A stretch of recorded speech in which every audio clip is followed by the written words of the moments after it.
Teknologinya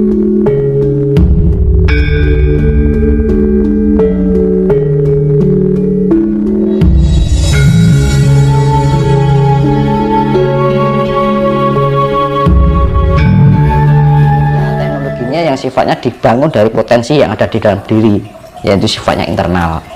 Jadi menggunakan intuisi, menggunakan kecerdasan yang sifatnya yang dari dalam diri.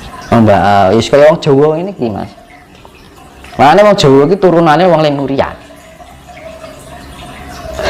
Nah, Atlantis itu lebih condong teknologi yang sifatnya eksternal, kayak alat-alat ngono. Nah, itu. Podo dulu sampai sekarang wis kaya Pandhawa karo Kurawa. Nah, ini yang bangkit lagi ya sing diarani Jawa itu ya Lemuria. Nah, itu karena apa? Nanti akan banyak yang situs-situs yang mungkin lampau itu tumbuh kembali karena tekanan dari perut bumi ketika itu. Zaman akhir-akhirnya Lemuria itu diarani tsunami Nabi Nuh gitu, Mas. Iki zaman akhirnya Lemuria. Tuh. Nah, waktu itu banyak tanah yang tertimbun karena terpaan laut.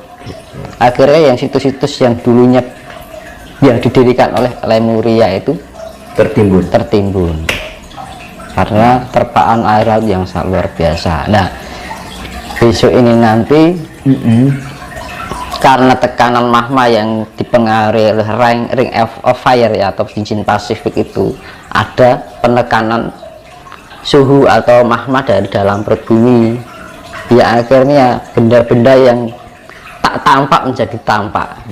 Tuh. Termasuk logam-logamnya. Ya, munculnya benda-benda leluhur. Jadi katakan logam-logam atau harta karun yang tertimbun, bahkan warisan-warisan leluhur yang tertimbun. Apakah nanti munculnya bareng dengan Ratu Adil? Nah, itu tadi Bratayuda Jawa Binangun ini, Mas. Karena muncul sih itu, Mas. Betul. Keluar dulu kan, Mas, pasti kan posisinya carut marut wi, belum tertata gitu loh, maksudnya. Nah, sing bagian nata kuwi darani Satria Wahyu Katentreman iki lho, Mas. Mau Wahyu Katentreman kan ana loro. Nggih. Kresna karo Semar. Semar tipisane sang yang Ismaya. Kresna tipisane Bathara Wisnu. Ini yang sifatnya dalang, ini yang sifatnya pamomong, istilah ini baturi yang kawula alit. Tapi raja-raja tunduk dengan ini, tapi sifatnya momong. Ini juga sifatnya momong. Sifatnya ngatur kalau makanya di dalam Bratayuda Semar itu kan otaknya cerdas. Kayak ini kan penuh dengan teka-teki dan taktik. Nah, itu. Nek Semar bagian sing njejeki sing menggo. Kan ngono lho. Jati ger atau apa jati ndoro kan ngono sifate. Nek Semar bagian duduke misalkan kaya poco paesan ngerti sik sadurunge winarah bakal ngene iku dadine ngene wis diatur karo dheke. Kan ngono. Nek Semar bagian ngilik-ngilik itu berkaitan dengan yang bojo dengan Sabda Palon, Arya Kinggong. Itu selalu berkaitan terus dari dulu, dari zaman ke zaman. Setiap pergantian peradaban itu terus. Mungkin di dalam Lemuria dulu istilahnya beda lagi, bukan Semar. Bisa jadi diarani Nabi Sulaiman kan. Ini Mas, terkait dengan Sabda Palon, Arya Kinggong dengan Eyang Semar, apakah Sabda Palon ini juga merupakan sanepan atau sosok sifat manifestasi dari sifat bumi Ibu Pertiwi, bumi, bukan sosok ya? Itu bisa diimajinasi dalam bentuk sosok. Dewa-dewa apa ya enak toh? Kan jiwa nih teman. Kan dewa itu manifestasi toh. Kayak Wisnu itu kan manifestasi dari atmosfer, jiwane dari atmosfer ini bisa diimajinasi dalam bentuk sosok. Karena leluhur kita sudah membuat misalkan enek patung Wisnu apa wayang bentuk Wisnu, ya akhirnya kita imajinasi berdasarkan apa yang kita lihat semenjak dari lahir kita sekarang sampai sekarang, ngerti Wisnu bentuk ngono akhirnya terimajinasi dalam bentuk itu. Misal dibentuk dalam bentuk lain, masih imajinasinya seperti yang lain itu. Jadi mengikuti imajinasi memori otak kita. Jadi kalau kita mempelajari ilmu spiritual juga, intelektual kita, tingkat kecerdasan dan kesadaran kita juga dipakai, itu yang namanya tingkat kesadaran. Jadi benar-benar kita detail itu. Kadang-kadang orang bingung, iki kok iso bentuk sosok, karena sosok itu termanifest.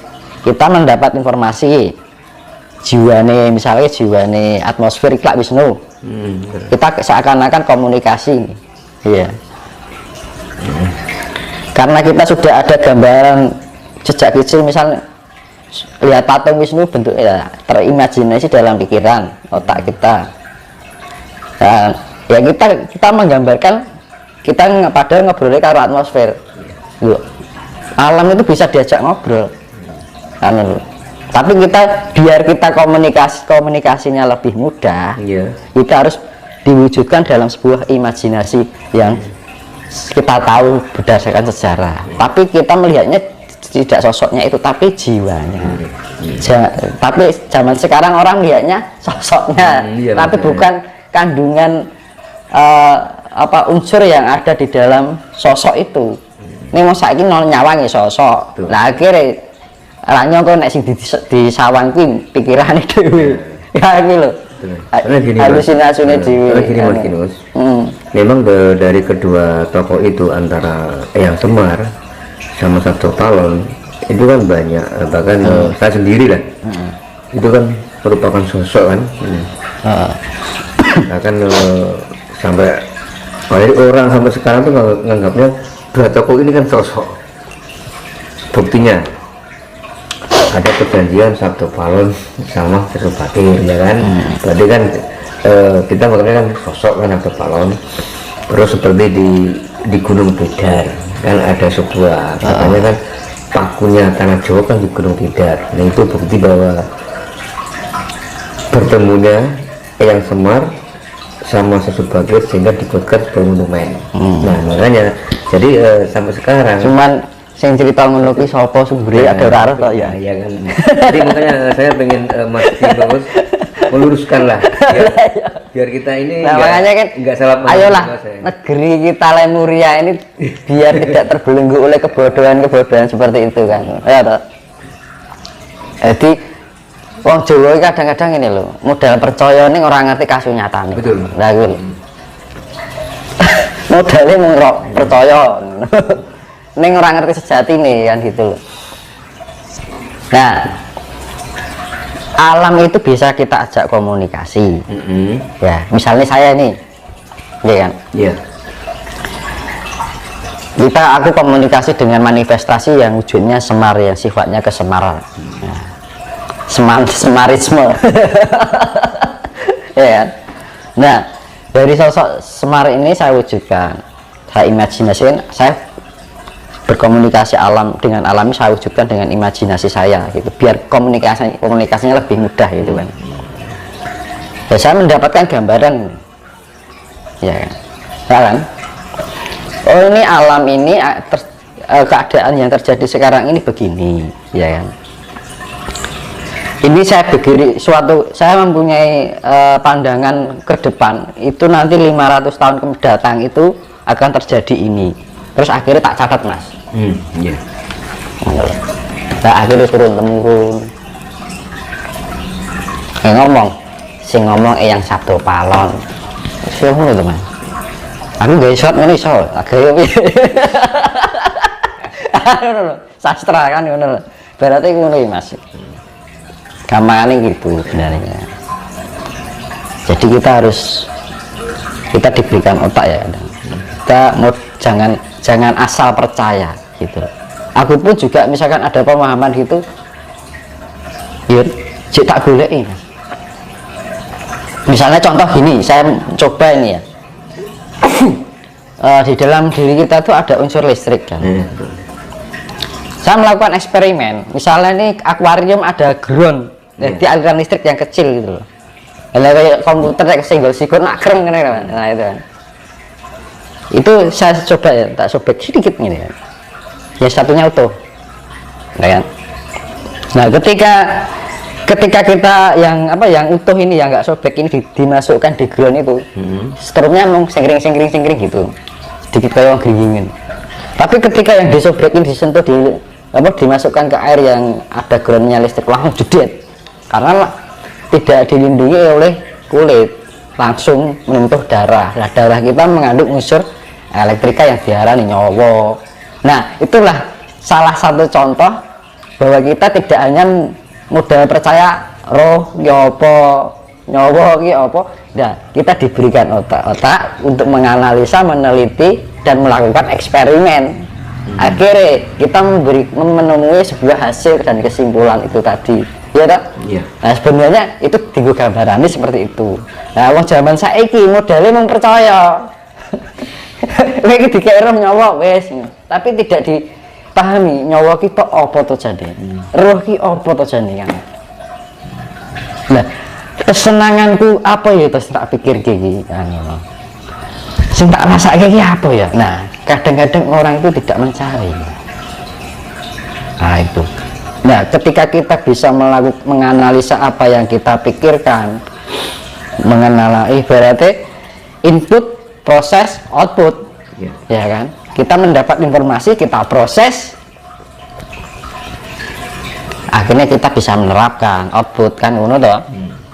Dan nek menggur percaya tok bleng, iki mau bermanfaat ora, merugikan ora, asal makan aja kan ngono loh. Jadi iki pelem ya iki mbuki enek racun apa ora dipangan, ora diteliti sik ngono lho. Kan gitu. Nah, makanya kita kembalikan pada leluhur kita yang namanya Lemuria itu dulu seperti itu, orangnya itu cerdas-cerdas.